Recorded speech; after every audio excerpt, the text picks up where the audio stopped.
Welcome to the Unique Mums podcast. My name's Anna, and I'm a wife, mum, author, blogger, and Jesus follower, bringing you biblical truth, devotions, and encouragement so you can find joy, purpose, and hope as you navigate through motherhood, one cold cup of coffee at a time. You can find the episode show notes, free devotions, and a lot more information at uniquemums.co.uk.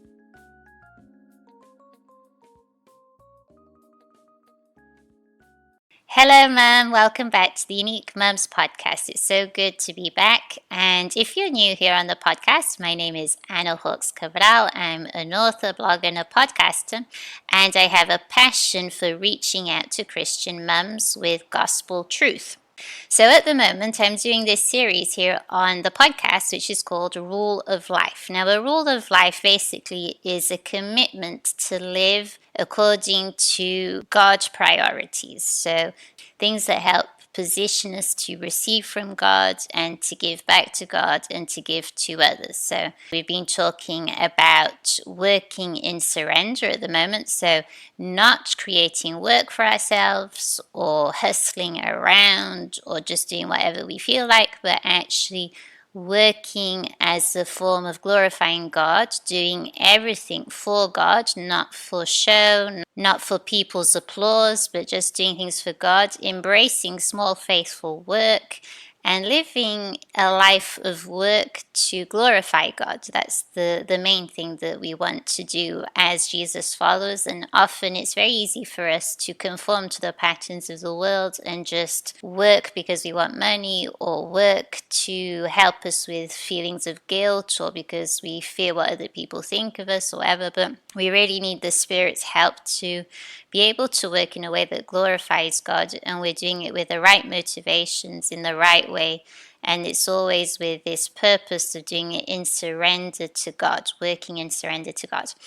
And about that, this week's episode is actually going to be a conversation between me and a friend of mine, Jen Kosuda. And Jennifer, like me, is also an author and a blogger and a podcaster and a mum and a wife. And these things that we do and the roles that we have, sometimes they feel like there are a lot of things, and they are. However, we're going to be talking about the aspect of working in surrender to God's will and doing what He wants us to do, and not doing things from a perspective of trying to get everything done. And yes, so it's a really good conversation, so I hope you'll join me and listen in today. Jennifer Kosuda, founder of The Art of a Messy House, is a wife, mum, teacher, author, and podcaster. She's a native of New Jersey, where she lives with her husband of almost 14 years and their 3 children and puppy. As a public school teacher since 2006, Jen has a passion for inspiring youth to walk in their God-given giftings. After decades of battling anxiety of different forms, she was set free by God's grace. It was at that moment that she promised to never stop sharing about God's goodness and truth, giving Him all the glory. The Art of a Messy House books, blog, and podcast is where she shares her devotionals, stories, and encouragement. Visit Jen's website, theartofamessyhouse.com, and follow along on Instagram at The Art of a Messy House. So, hi Jennifer, welcome to the Unique Mums podcast and the series that we're doing at the moment, which is Rule of Life. It's so good to have you on here. Thank you so much for inviting me on. Thank you so much for coming on. Could you tell us a little bit about your testimony? So, how did you become a Christian? So, this question used to stump me. Like, my story is not like many people who I hear their testimony. And, the Lord has really recently reminded me and comforted me in the fact that, everyone has a different testimony. And so I was trying to connect the dots of this. Like, what do I tell people? What was the time? Like, what was the moment? And He's really shown me a whole bunch of moments that were part of the whole journey. And so I grew up in Catholic schools and going to Catholic church. And there were people along the way that were just put into my life that taught me things like prayer is talking to God. So I've had these moments and these great like mentors even. Like I think back to my 6th and 8th grade. She was the main teacher I had in 6th grade and also in 8th grade. And she was the one, she would tell us to put our head down. And she would say, right now, we're going to have just these moments where we're praying. But remember, that's just talking to God. And so I started having this relationship before I was even, I mean, I was studying the Bible because I was in school and that's what we did, but I wasn't reading it. I wasn't reading God's word for myself. I was doing because I had to, but yet I had this growing relationship with him because I was, talking to him. My journal, I read a book at that time. And I remember like it was a girl who had written her journal to God. And so I started to even write a journal to God and have these prayers. I wasn't always listening as much as I should have been. I was very much like a one-way conversation many of the time, but not all the time. But I always think about like just the people, even the nurse at the doctor's office that would be like, Jesus loves you. Come in here. I want to talk to you. And there were these people just that were lining my life up. And so when I met my husband and we started dating, we started going to an Assemblies of God church because he had grown up with, Christian and, even when we got married, we could not go to the same church according to the church I was going to. Well, we could go, but he couldn't participate in things. And so, he challenged me, my husband. He was like, well, why are we not going to a church where we both can, be growing like growing together and experiencing the same, thing. And so that's really where I got involved in the church that my husband had gone to growing up. And we've been there for so many years now, like decades. But that's really that was in my 20s, but in my early 30s was through there and through even like a moment where I was in a really low pit of anxiety, maybe the lowest pit of anxiety, because I had really battled anxiety most of my life. But that was really in a moment of like reaching enough is enough kind of moment and seeking God. My father-in-law would come over and he bought me a Bible and he's like, why don't you start reading the Bible now? Like you're reading scripture here and there, but like, here's your own Bible. And then a pastor friend, actually the one I'm meeting up with today, she came over and brought me a devotional. And so it was all these signs of like, why I kept reaching out. I kept like crying out to God, like, why am I stuck in these cycles of anxiety and things? And it was like, he was showing me with these people, these amazing people that were coming and handing me literally the Bible, handing me a devotional and saying, you aren't in my word, like get into my word, like, let's grow this relationship. And that's really when everything started to shift in my life. And the relationship, I didn't have my shield of faith. I didn't have the readiness of the gospel. And because I wasn't in the word and it just didn't know anything. I didn't know that. And so I think about that. And I think like, that's really where I saw like transformation in my life,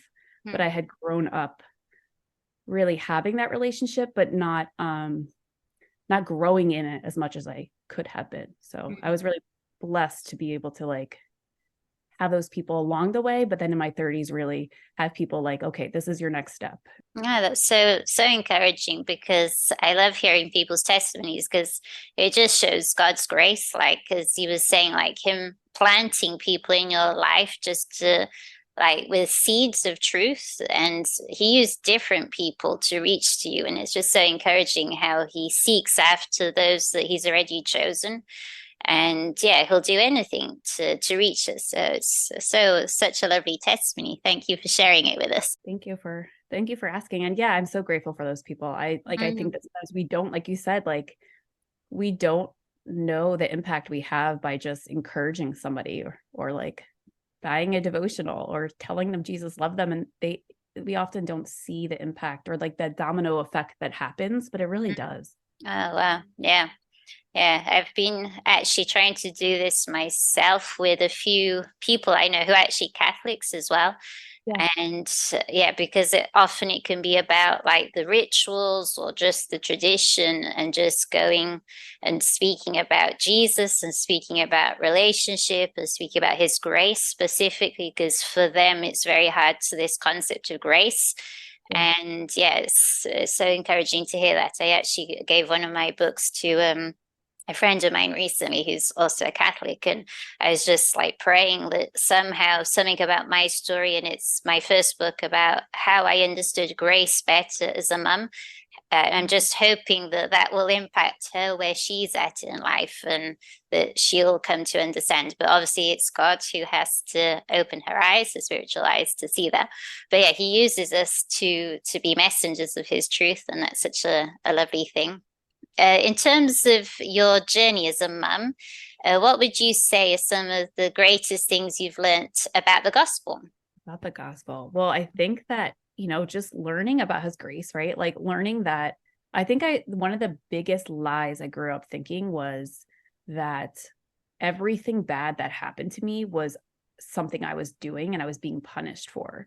Mm, And, I lived in that state, and that's like a depressing way to live and a different way of thinking. And so when I started to like read the gospel for myself, I started to just see how perfect God is and how he never asked us to be perfect.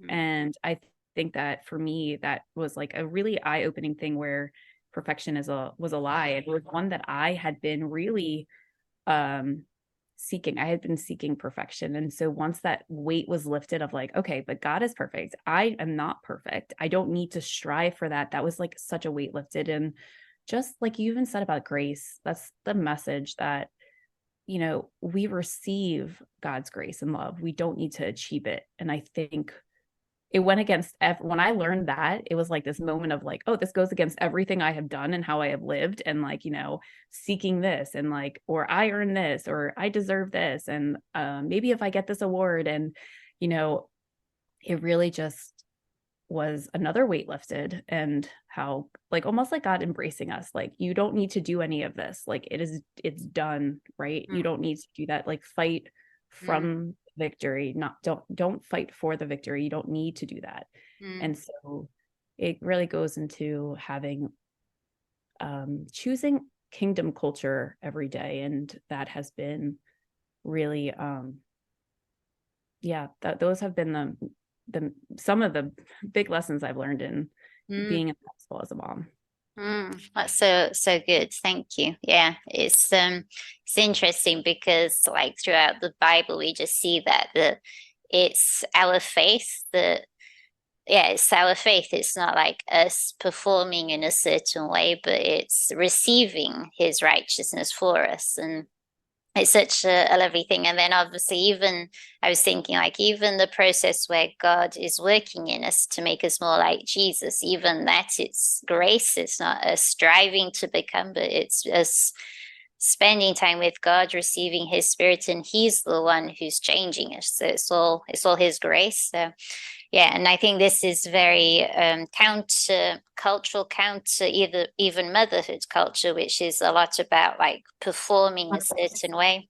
Like it makes me think of this, the culture we live in. You're right. Yeah. And just there's just so many, I often feel or like see and hear other people saying, I just can't remember everything. I can't do all these things. And it really goes into when we have this beautiful relationship with the Lord, he shows us what we need to do. Not every good thing is for us, right? Not every good thing is a God thing. And that has been so important and so such a major part of this journey of motherhood too, and just how he's really just changed me in and continues to do so, and really opening my eyes to that. Mm, Um, and I think it's so important why we have to turn to him for all the things to figure out what does he want us to do, because the world will have mm, us doing everything or mm. trying to do everything, especially as moms. Yeah.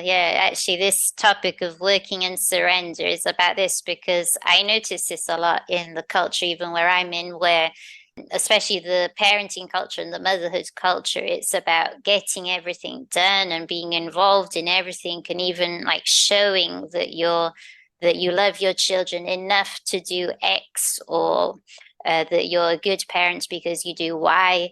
And yeah, it's just breaking away from that and surrendering to God and asking, what do you want me to do? Whatever that looks like. And obviously, God calls us to love people, but he has a very specific purpose for each one of us. And it's not going to look the same for everyone. And there's just so much freedom in that. There really is. And but in your case, so you're a mum, you're a wife, and you're a teacher and an author and a blogger as well and podcaster. So how do you get all these things done? So the one thing I had to really, well, first of all, starting the day with God, Mm-hmm. always. Um, Thank you, God. Good morning. What do you want me to do today?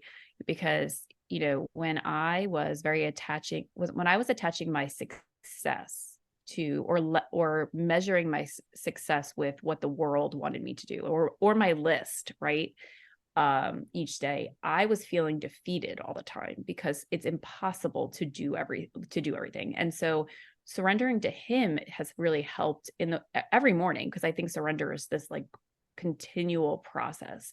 Mm, And so like in doing that in the morning, it really helps fix my focus on prioritizing that day. And so he's guiding, like I'm leaning into him to help me. And it's been a lot of pruning of people pleasing, loving my list. And I still write lists, but it's like they're not controlling me. mm, Um, been a lot of slowing down and practicing. I always say practice the pause, because it's really mm, what I do before I do anything, and what he has really shown me to do, because different seasons call for different focuses. And mm, uh when he gave the idea even of the art of a messy house, I was like wanting to jump in, was like, okay, I want to do this, I want to have this all done.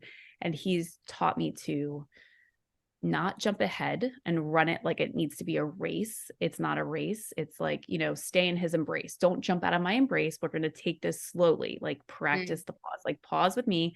I will show you, like, this year, what is it that I want you to focus on? Like, you don't need to get it all done. I used to feel like it was like this race. It was really, I guess it's part of our culture, right? Like we have to get it done yesterday, or else it's not, someone else is going to do it. And it's like, no, the Lord has I think that was so eye-opening for me when I learned that we each have a God-given identity, and we each have these God-given gifts that he has for us. Like the plans are individualized for us. And so we're not going to miss it when we're walking in it. And so sometimes seasons may call us to just focus on, being a mom and mm, doing the mom things, and prioritizing.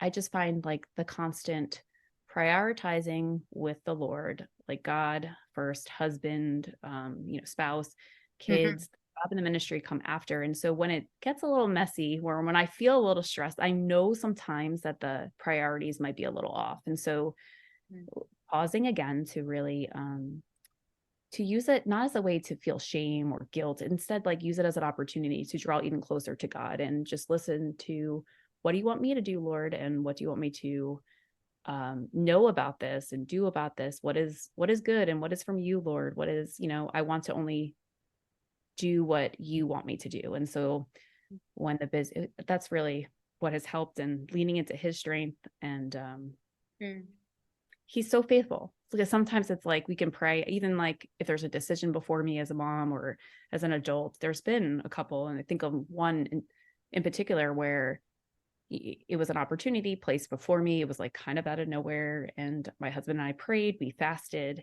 and we were like, you know what? Okay, we'll do this. And I remember we were praying, and right before I was sending an email to accept this opportunity, I prayed that if it wasn't from God, I didn't want it, and closed the door. And even though I was super excited for it, I was like, wonderful. And sure enough, the opportunity it did close in my face, which in hindsight, this was like a year ago. In the mm, moment, I was like, oh, that didn't feel good. It came out of nowhere. But I was like, I prayed to only walk in what God has for me. And so those moments may come, but it's like God uses those for whatever it is that his will, surrendering to his ways, because he sees things that we don't see. And so he mm, protects us from things we don't know. And so actually out of that closed door came my podcast. So it's just like because I was more like preparing for this opportunity. And then when it slammed in my face, I was like, I say that like a little dramatically, but mm, it was just taken away from me. And so I said, God, what am I supposed to do with this now? Like I have all these things that I was going to use for this opportunity. And then he started to place people in my life that were in podcasts or invite me on podcasts. So it's like when we surrender it, we may not see it all, but it's he will reveal the things and take us. It's like Mm. he will take us through where he wants us to be, and we don't need to try to figure it out as long as we are surrendered and walking in that pray step kind of way. Yeah, so good. Yeah. And I think, as you were saying, this thing of sometimes us feeling like a pressure to do things very fast or Mm. to be doing a lot. And we feel that, I think, a lot as authors as well, because we read a lot about you need to have an audience of this size and you need to do this and you need to do the other. And you can feel this kind of pressure to do a lot and to do it fast. And I've felt that as well at times. But yeah, God has been also taking me on this journey of like slowing down and surrendering to Him and trusting in Him. And yeah, and even taking a few steps of faith where maybe I would think, well, that's the opposite of what people are saying to do. But actually, God is asking me to take these steps of faith and trust Him for the fruit. And Mm. so, yeah, it's such a good thing to hear about how God's also been speaking to you. And on your blog, you've been talking about truth seeking and also about God's love. So, how do you relate these two areas with working in surrender? You know, as I learn more of his truth and as I'm in his word daily and learning, just experiencing him and learning him more, and you just get filled with his joy and love deeper. And I was trying to figure out how to even put this into words, but it just it just involves a lot of trust before seeing. But when we seek his love and we seek his truth and we start to store it on our hearts and our minds, and we surrender what his plans are over ours, um he just he just continues to show us more and draw us closer, and there's more. I just feel his peace more. And so I think that in our world there is like this negative, um like surrender is a negative term, right? It's like almost like, okay, like when really it's not this negative term. It's this, in fact, the complete opposite of where it's where the peace is where there's more joy and love, because we're literally just giving it to him. And so I think that I talk about that so much because it's so much of when we have decisions before us, like big and small, every single day, and we can be seeking the ways of the world to help us decide. We can be seeking, even like you said before, like, it may not be the advice we're getting from most people or what people think we should do, but when the Lord reveals something to us, we don't need confirmations from other people. And that's been something that has been so that, the pruning of the people pleasing and pruning of like waiting for confirmation after confirmation when the Lord has already shown us what to do is just been really transformational in my life. And just his love and how, sometimes when we face those false lies in this world, or we face those feelings that are unreliable, we can just depend on his promises and his love and how he is dependable. And so I just want everyone to understand that, and to, you don't, once again,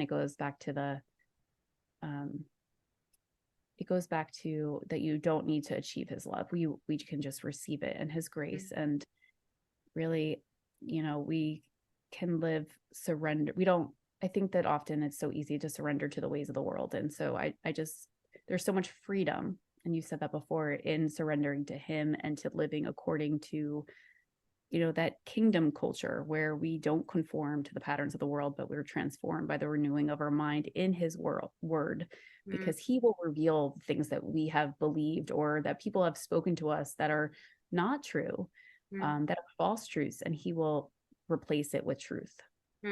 Yeah, yeah. I was actually recording another episode this morning about that, which is that sometimes when we're working, we are doing it because we feel, sometimes even from like our background as children, or just as you were saying, like hearing what people say to us in the world, that we need to work for our worth. So we need to perform so that we're better, or we're better than so and so, or just so that we're good enough. But actually understanding that our identity in God, it doesn't change according to how we perform. It's a gift, it's by grace, as we were saying. And yeah, just having, when we have that security of who we are in Christ, we can work in this way where we're surrendered to God and we're always trying to please Him and doing what He wants us to do rather than just working just to get recognition from others or working to feel better about ourselves or whatever. But it's a journey, I suppose, for all of us, and something we all need to, as you were saying before, actually. And I was, when you were saying that, I was like nodding, which is you were saying like this thing, this process of surrender. It's like a day by day, moment by moment thing, even where we're following the spirit rather than following the flesh. And yeah, and just always having that thing of choosing God's ways and choosing God's heart and choosing kingdom culture rather than just doing what everyone else is doing or just following our own sinful desires or whatever. But yeah, so this is it for today. But before we finish, where can people find you and your writing and your blog and your podcast? So I have a website. It's the artofamessyhouse.com. That's where you can find all of the things. But also the podcast now is on Apple, Spotify, or wherever people listen to podcasts. And with social media, I'm mainly on Instagram. They're at the Art of a Messy House as well. I do have a YouTube account where I just share some of the things that are from Instagram as well. Okay. Okay. Thank you so much. And I'll link to your social media and to your website in the show notes so people can find you. Thank you so much for being on today. It was such a blessed conversation. Thank you for coming on. No, I thank you for having me on. It was such a blessing.